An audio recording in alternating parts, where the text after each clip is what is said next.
Hello friends, welcome back to the channel.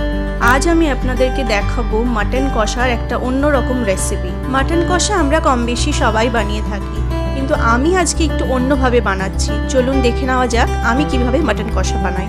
প্রথমেই আমাদেরকে মাটনটা ম্যারিনেট করে নিতে হবে। আমি এখানে 500 গ্রাম মাটন নিয়েছি টক দই। টক দইটাকে ভালো করে ফেটিয়ে নিয়েছি। আমি নিয়েছি একটা পেঁয়াজ, 3টে কাঁচা লঙ্কা আর আদা রসুন, আর লাগবে হলুদ গুঁড়ো, কাশ্মীরি লঙ্কার গুঁড়ো, সর্ষের তেল, আর লাগবে নুন। মাটনটা ম্যারিনেট করার জন্য আমি প্রথমে দিয়ে দিয়েছি টক দই, তারপরে পেঁয়াজ, আদা, রসুন আর কাঁচা লঙ্কাটা মিক্সিতে বেটে আমি সেটাও দিয়ে দিয়েছি। দিয়ে দিলাম কাশ্মীরি লঙ্কার গুঁড়ো, দিয়ে দেব হলুদ গুঁড়ো,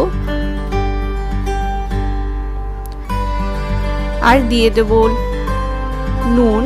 নুনটা আমি এখানে অল্প দিচ্ছি, রান্নায় আবার আমি নুন ইউজ করব, আপনারা নুনটা বুঝে দেবেন। আর দিয়ে দিলাম সর্ষের তেল, এখানে 2 চামচ মতো সর্ষের তেল আছে। এবার মাটনটাকে ভালো মতো আমাকে ম্যারিনেট করতে হবে।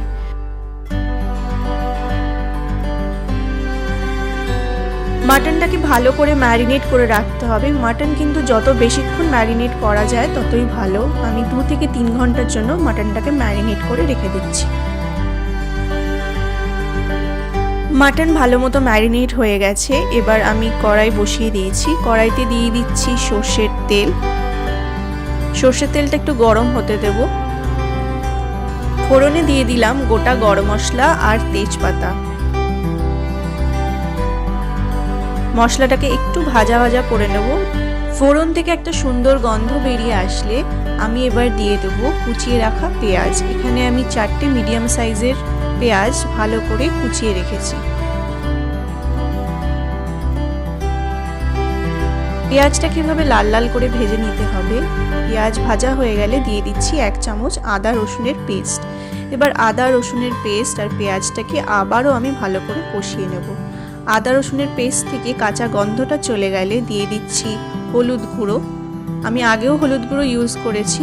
দিলাম লঙ্কার গুঁড়ো, কাশ্মীরি লঙ্কার গুঁড়ো, ধনে গুঁড়ো, জিরে গুঁড়ো। এবার একটুখানি কষিয়ে নেব অল্প একটু জল দিয়ে।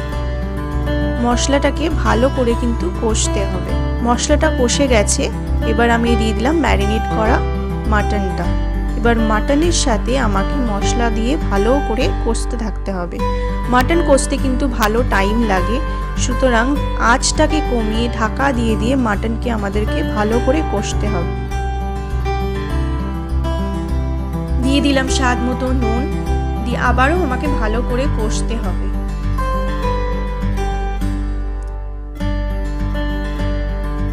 এবার ঢাকা দিয়ে লো ফ্লেমে মাংসটাকে আমি কষতে দেব। বারে বারে কিন্তু ঢাকা খুলে নাড়াচাড়া করতে হবে যাতে তলায় না লেগে যায়। মাংসটা কষতে প্রায় 40 মিনিট আমার টাইম লেগেছিল। আস্তে আস্তে রংটা পাল্টে গেছে, মাংসের রংটা কিন্তু বেশ কালচে হয়ে গেছে আর তেলও ছাড়তে শুরু করে দিয়েছে। এইরকম অবস্থা অবধি আমাদেরকে ভালো করে কষতে হবে। কষা হয়ে গেলে আমি মাংসটাকে প্রেসার কুক করব। দিয়ে দিচ্ছি প্রেসার কুকারে মাংসটা।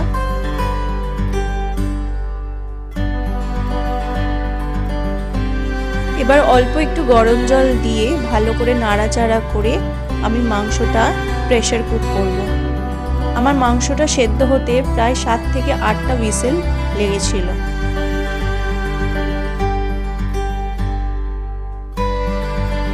এবার দিয়ে দিচ্ছি 1 চামচ ঘি আর দিয়ে দেবো সানরাইজের শাহি গরম মশলা। এবার 10 মিনিট মাটনটাকে স্ট্যান্ডিং টাইমে রেখে মাটন কিন্তু সার্ভ করার জন্য একদম রেডি। মাটন আমি সার্ভ করে নিলাম। দেখে নিন কি সুন্দর দেখতে হয়েছে। আজকের এই রেসিপিটা কেমন লাগলো নিশ্চয়ই আমাকে কমেন্ট বক্সে লিখে জানাবেন। আর আমার এই ভিডিওটা ভালো লেগে থাকলে প্লিজ চ্যানেলটাকে সাবস্ক্রাইব করবেন, লাইক অ্যান্ড শেয়ার করতে কিন্তু ভুলবেন না।